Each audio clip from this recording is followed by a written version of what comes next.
Picture this, a man stripped of everything, his family torn away, his body reduced to a skeleton, his name traded for a number inked on his flesh. The barbed wire of Auschwitz does not whisper, it screams.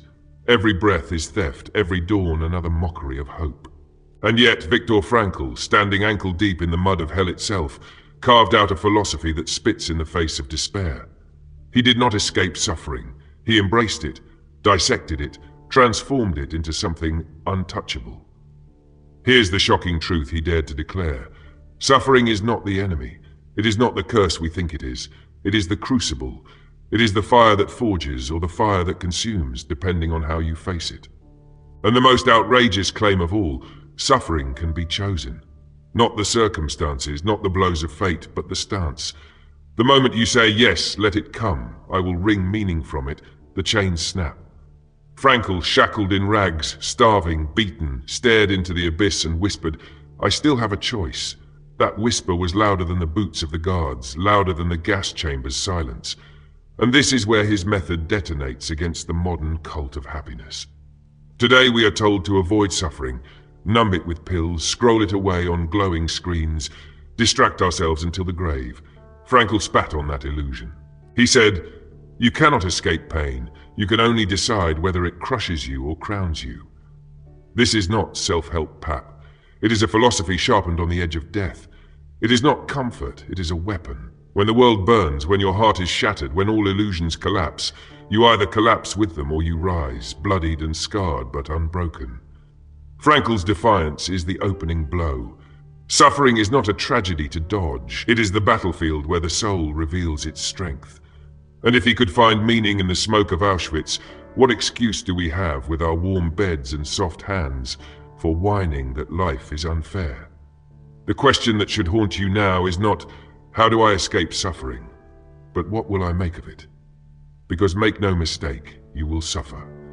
The only choice that matters is whether you let it rot you from the inside or refine you into steel. And Frankl's answer, birthed in the pit of hell, was to stare suffering in the eye and say, you will not destroy me. I will use you. Victimhood, the sacred cow of the modern age. We polish it, parade it, drape it in hashtags and call it justice. But Nietzsche would laugh, or perhaps roar at this worship of weakness. He wrote with fire, what does not kill me makes me stronger.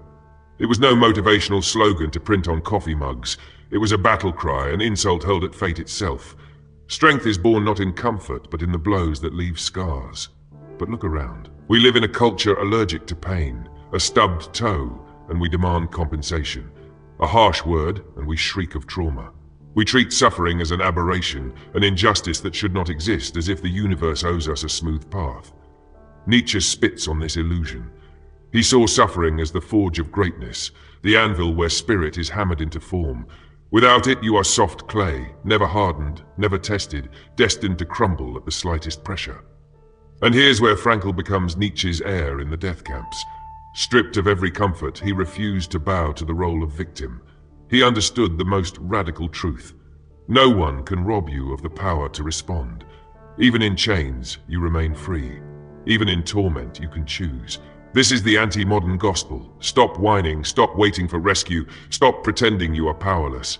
Victimhood is seductive. It offers sympathy, a chorus of voices assuring you it's not your fault.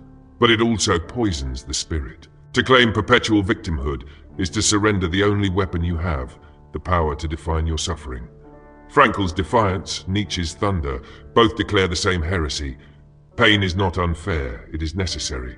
It is not the mark of oppression, it is the mark of life itself. Ask yourself, what would you be without your wounds? If every struggle were erased, every heartbreak softened, every loss refunded, what would remain of you? A hollow thing. A creature without depth, without fire. Greatness is not built in comfort, it is carved out of agony. And so the challenge, do you cling to your wounds like trophies of weakness, or do you wield them like swords? Do you let suffering make you bitter, or do you let it burn you clean? Nietzsche dares you to rise, Frankl dares you to choose. Victimhood chains you to despair, defiance sets you ablaze. Which will you be? The perpetual casualty, or the warrior forged in fire? Viktor Frankl did not simply survive Auschwitz. He smuggled out a philosophy distilled in blood and ash. He called it the meaning triad. Three pathways through which a human being can wrench significance from the chaos of existence. But don't mistake this for soft philosophy. These are not comforting platitudes. They are explosives aimed at your excuses. First, there is meaning in work and creation. In the camp, prisoners who still clung to unfinished tasks, a manuscript to write, a child to guide, a melody to complete, were the ones who staggered forward when others collapsed. To create, even in chains, is to defy annihilation. Your work is your rebellion, your brushstroke on the void. Today, too many bury themselves in busy work, thinking activity equals purpose. Frankl would laugh in their faces. Creation must matter, or it is dust. Second, there is meaning in love. Not the shallow lust peddled by advertisers, not the empty swipe on a screen, but the raw, burning vision of another soul that gives you a reason to endure. Frankl spoke of imagining his wife's face as he stumbled barefoot through snow, each step agony, yet lifted by the invisible presence of love. Love is not escape, it is fuel, a lighthouse in the storm.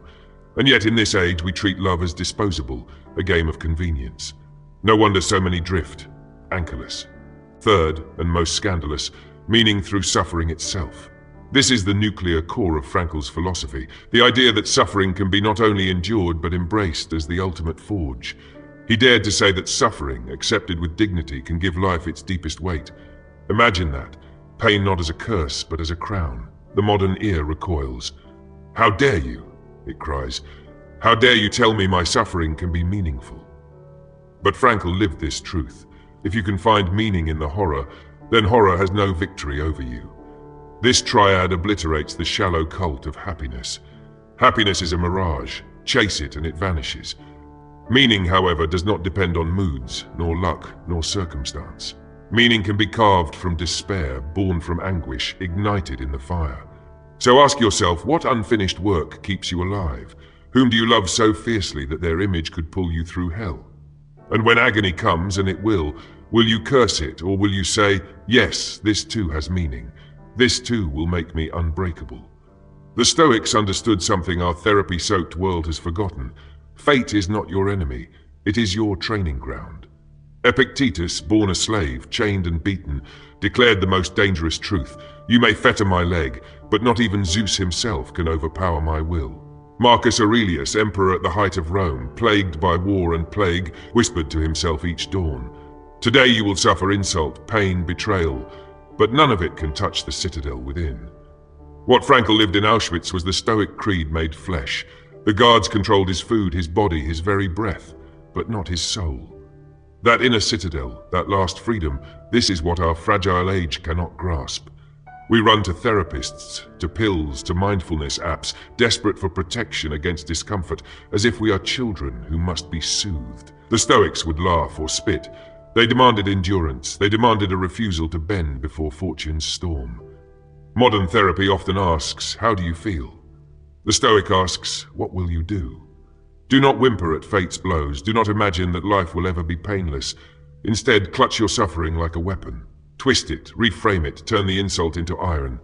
When you lose what you love, when the world shatters, the Stoic answer is not despair, it is mastery. Frankl dared to drag that Stoic flame into the 20th century's darkest pit. He watched men give up, watched them die the moment they surrendered their inner freedom.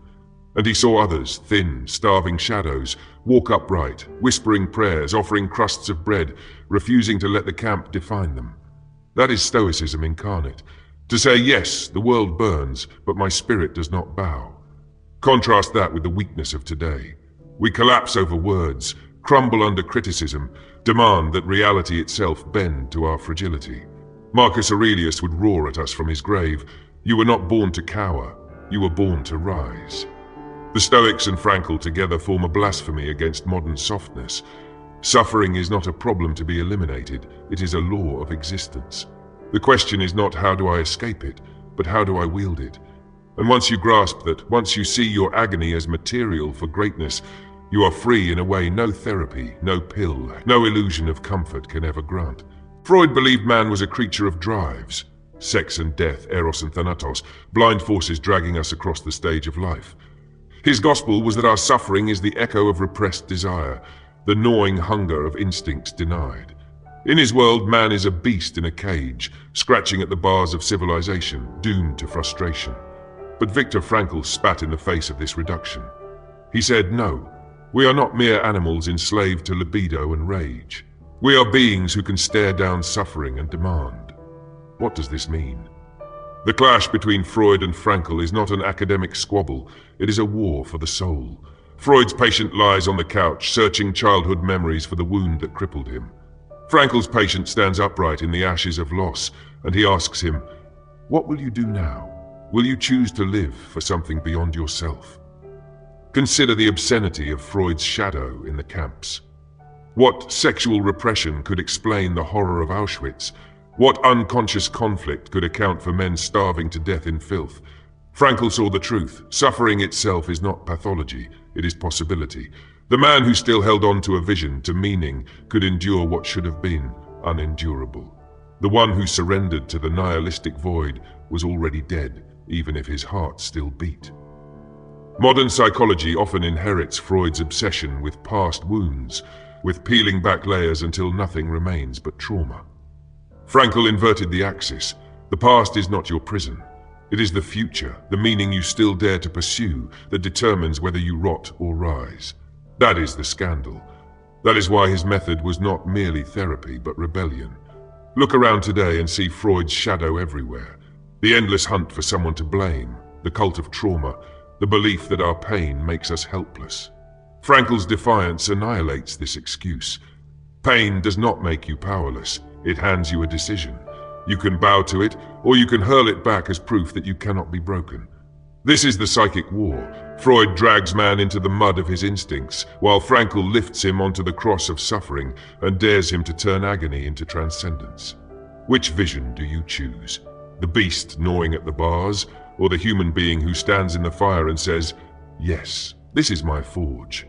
Carl Jung whispered of shadows, and Frankl walked among them. Jung said, "Inside every one of us lies the darkness we refuse to face, the rage, the despair, the terror, the hunger for destruction. Most hide from it, polish masks of decency, paste smiles over rot. But suffering strips the mask away. In the camp, in the furnace of reality, the shadow emerged naked. Men who betrayed their brothers for a crumb of bread, guards who took pleasure in cruelty, prisoners who became beasts. But also, astonishingly, men who offered their last crust to another, who stood tall in defiance of evil. The shadow is not only filth, it is also fire. Frankl, like Jung, understood you cannot conquer what you refuse to confront. To pretend suffering is only negative, to bury it beneath pills and positive slogans, is to let your shadow rot unchecked until it devours you. Instead, suffering must be faced, embraced, dragged screaming into the light. Only then does it transform from poison to power. Jung warned, the one who does not face his shadow becomes its slave. Look around today and see it everywhere. Politicians projecting hatred onto enemies, activists masking their own emptiness with moral rage, individuals collapsing into addiction because they fear their own pain. The shadow is not gone, it rules them in secret. Frankl's genius was to make this confrontation unavoidable. In Auschwitz, there was no escape. You faced despair or you died in it. And he saw that those who embraced even their anguish could transmute it into something untouchable. Dignity. Imagine the paradox. Man, beaten and starved, still able to look his oppressor in the eye and say, even silently, "You cannot take my soul." That is the shadow integrated, the beast turned into strength. Modern man recoils from this. He wants comfort, distraction, anesthesia. He wants to believe the shadow isn't there. But Frankl and Jung unite to deliver the heresy. True freedom is not found in light without darkness, but in the marriage of both. To live fully, you must descend into your suffering, confront the terror in your own depths, and drag meaning out of it like Prometheus stealing fire from the gods. So the question burns, will you keep pretending your pain is meaningless, something to numb and bury? Or will you descend, face the shadow, and rise with a strength no comfort could ever give? The abyss waits, and Frankl dares you to stare back. Enter Martin Seligman, the father of positive psychology, who tried to rescue psychology from Freud's endless wounds and behaviorism's cold mechanics. He dared to ask, what if instead of just patching up misery, we built lives of strength and resilience? But Frankl would have sharpened this into a spear, because in the hands of the weak, Positive psychology becomes just another narcotic. Cheap gratitude lists, hollow affirmations, dopamine rituals to wallpaper over despair. Frankl would roar, "You do not sprinkle sugar on agony. You swallow it raw and transmute it into meaning." Seligman's research on learned helplessness, the way animals collapse when convinced they cannot escape, was proven in the camps long before the lab. Frankl saw it with his own eyes. The prisoner who whispered, "It doesn't matter anymore," was already dead. The body followed the mind. But the one who said, "I will endure because something awaits me," became untouchable, even if his ribs showed like a skeleton. Positive psychology confirms Frankl's creed, but Frankl injects it with fire. Hope is not optional. It is survival. Modern science bows before resilience studies, mindfulness interventions, cognitive reframing, but stripped of their ideological thunder, they are nothing but tools. Frankl welded them into rebellion. Mindfulness? Not a wellness hack, but a blade against chaos. Cognitive reframing? Not a therapy worksheet, but a revolutionary act that seizes pain and twists it into fuel. Resilience? Not a buzzword for HR seminars, but the primal decision to look death in the face and keep walking. Frankl's philosophy is not positivity, it is defiance. It is not looking on the bright side, it is dragging light out of darkness with bloody hands. He did not preach joy in suffering, he preached meaning in suffering, and meaning is deeper, harder, sharper than joy. Joy can vanish. Meaning cannot be stolen. So here is the ideological shock. If you collapse, if you give in to despair, it is not suffering that killed you, it is your surrender. Science now proves what Frankl lived.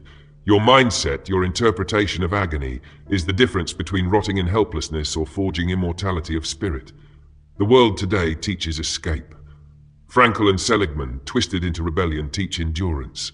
And the heresy is this: suffering is not to be numbed, not to be silenced, but to be used. Every pang of anguish is raw material. You can turn it into ashes or you can turn it into fire. The choice is yours. So what do you do when suffering sinks its claws into your flesh? Not theories, not abstractions, rituals, acts of defiance so shocking they tear you out of despair's grip. Frankl's logotherapy was never meant to be a polite conversation on a therapist's couch. It was a battlefield manual. First, consciously choose your suffering. Do not flee it. Do not numb it. When pain comes, speak to it. I accept you. You will forge me. This alone rips the fangs out of despair. Modern man cries, "Why me?" Frankl answers, "Why not you? Here is your crucible. Now choose what you will become in it."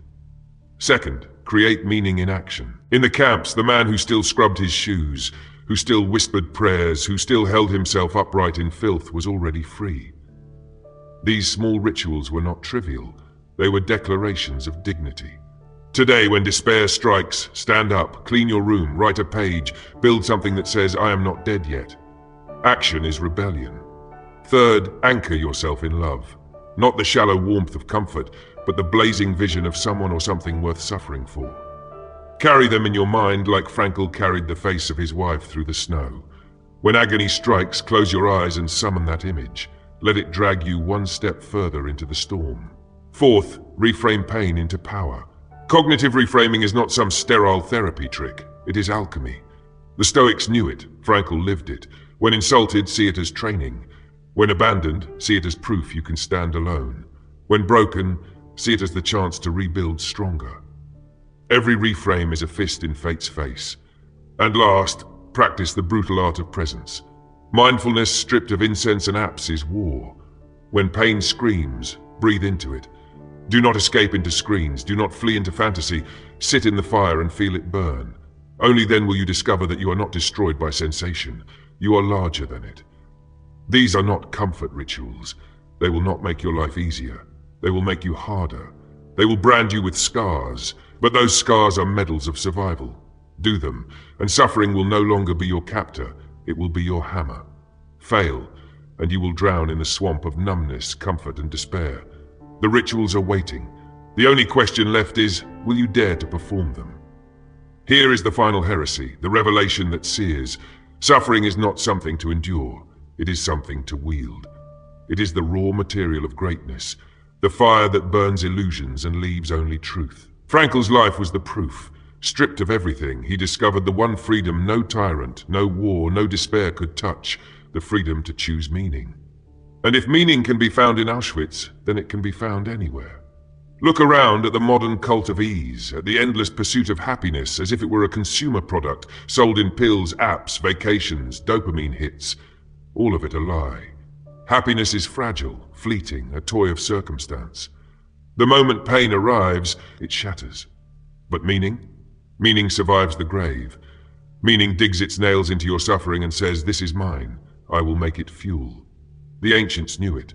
Nietzsche's roar, the Stoics' iron calm, Jung's embrace of the shadow, Seligman's science of resilience, all of them orbit the same sun Frankl lit in the pit of despair.